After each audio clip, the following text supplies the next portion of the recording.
Welcome back to my YouTube channel. അപ്പൊ ഞാൻ ഇന്നിവിടെ വന്നിരിക്കുന്നത് CGM, അതായത് കേളി ഗേൾ മെത്തേഡിനെ കുറിച്ച് സംസാരിക്കാനായിട്ടാണ്. അപ്പൊ ഞാൻ ഇടയ്ക്ക് ഇൻസ്റ്റയില് ഷുഗർ ബൂന്റെ പ്രൊഡക്റ്റ്, അതായത് കേളി ഹെയർ ഗേൾ പ്രൊഡക്റ്റിന്റെ ഒരു വീഡിയോ ഇട്ട സമയത്ത് 2-3 പേര് എന്റെ അടുത്ത് വന്ന് ചോദിച്ചിട്ടുണ്ടായിരുന്നു, ഈ പ്രൊഡക്റ്റ് ഉപയോഗിച്ച് കേളി ആവോ, ഹെയർ ഇങ്ങനെ ചുരുണ്ടി കിടക്കുമെന്ന് ചോദിച്ചിട്ടുണ്ടായിരുന്നു. സത്യം പറഞ്ഞാൽ ഇത് സ്ട്രെയിറ്റ് മുടിക്ക് ഒരിക്കലും ഇത് വർക്ക്ഔട്ട് ആവത്തില്ല. ഒരു കുറച്ചെങ്കിലും വേവി കോയിലി നല്ല കേളി ഹെയർസിന് മാത്രമേ ഇത് വർക്ക്ഔട്ട് ആകത്തുള്ളൂ. അതുപോലെ തന്നെ ഇത് ഒരു ദിവസം കയറി ഉപയോഗിച്ചെന്നും പറഞ്ഞിട്ട് നിങ്ങളുടെ മുടി നല്ല രീതിയിൽ ചുരുണ്ട് കിടക്കത്തില്ല. ഇപ്പൊ എന്റെ ഹെയർ ടൈപ്പ് ഒക്കെ ആണെങ്കിൽ നല്ല രീതിയിൽ കേൾസ് നല്ല ഡിഫൈൻ ആയിട്ട് കിടക്കും.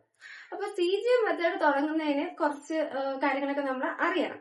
നമ്മളെ ഹെയർ ടൈപ്പ് അറിയാം. ഫസ്റ്റ് കാര്യമാണ് നമ്മളെ ഹെയർ ടൈപ്പ് അറിയാന്നുള്ളത്.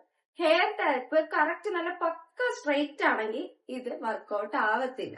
കുറച്ച് വേവി ആയിട്ടുള്ള ഹെയർ തൊട്ട് ഇത് വർക്ക്ഔട്ട് ആവും. പിന്നെ നിങ്ങൾ നോട്ട് ചെയ്യേണ്ട ഒരു കാര്യമാണ് നമ്മുടെ മുടി തോർത്തുന്നത്. അങ്ങോട്ട് കുളിച്ച് കഴിഞ്ഞ ഉടനെ എല്ലാം കൂടെ പിടിച്ചിട്ട് നല്ല റഫ് ആയിട്ടാണ് എല്ലാവരും ഹെയർ തോർത്തുന്നത്.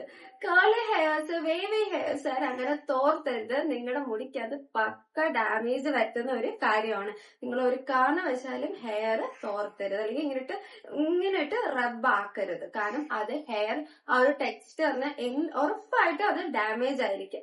അതിന് പകരം നിങ്ങളൊരു മൈക്രോ ഫൈബറോ അല്ലെങ്കിൽ നമ്മൾ ഉപയോഗിക്കുന്ന ടീഷർട്ടുകളൊക്കെ ഇല്ലേ, ടീഷർട്ടോ യൂസ് ചെയ്തിട്ട് അതിങ്ങനെ നമ്മൾ ജസ്റ്റ് ഒന്നിങ്ങനെ ഒപ്പിയെടുക്കുക മാത്രമേ ചെയ്യാവുള്ളൂ. നമ്മുടെ ഹെയറിലെ വെള്ളം ഇങ്ങനെ ഒപ്പിയെടുക്കുക മാത്രമേ ചെയ്യാവുള്ളൂ. ഇട്ട് റബ്ബ് ചെയ്ത് നശിപ്പിക്കുകയും ചെയ്യരുത്.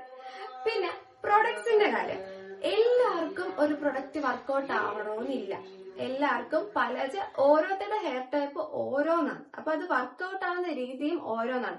ചിലപ്പോൾ നമ്മളിപ്പോ ഒരു കമ്പനിയുടെ ഒരു പ്രൊഡക്റ്റ് മേടിച്ച് നമ്മൾ ഒരു 1 മന്ത് വർക്ക്ഔട്ട് യൂസ് ആക്കുമ്പോഴത്തേക്കും ചിലപ്പോൾ നമുക്ക് റിസൾട്ട് തരത്തില്ല. അപ്പൊ നിങ്ങളൊന്ന് ആലോചിച്ച് നോക്കുക, അത് എനിക്ക് വർക്ക്ഔട്ട് ആവുന്നില്ല.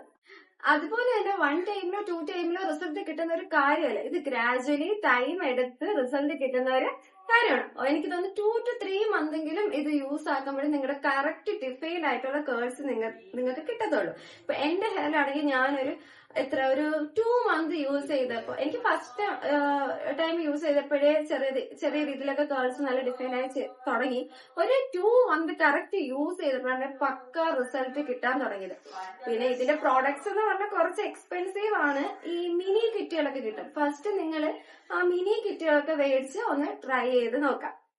പിന്നെ അടുത്തൊരു കാര്യം എന്ന് പറഞ്ഞു കഴിഞ്ഞാൽ, നമ്മൾ CGM മെത്തേഡ് തുടങ്ങുന്ന ടൈമിൽ നമ്മൾ നോർമൽ ഹെയർ ബാൻഡ്സ് ഒക്കെ മാറ്റുക.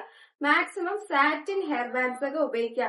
അതുപോലെ നമ്മൾ കിടക്കുന്ന പില്ലോ ഒന്നി സാറ്റിൻ കവർ ചെയ്യുക, അല്ലെങ്കിൽ നിങ്ങൾക്ക് സാറ്റിൻ ബോണറ്റ് കിട്ടും, അത് യൂസ് ചെയ്യാം. അപ്പൊ ഇതൊക്കെയാണ് ഇതിന്റെ ബേസിക് ആയിട്ടുള്ള കാര്യങ്ങള്. അടുത്ത വീഡിയോസിൽ ഞാൻ ഇതിനെ കുറിച്ച് കൂടുതൽ ഡീറ്റെയിൽസ് പറയുന്നതായിരിക്കും. അപ്പൊ വീഡിയോസ് ഇഷ്ടപ്പെട്ടാൽ ലൈക്ക് ചെയ്യുക, സബ്സ്ക്രൈബ് ചെയ്യുക. അപ്പൊ ശരി, ബൈ ബൈ.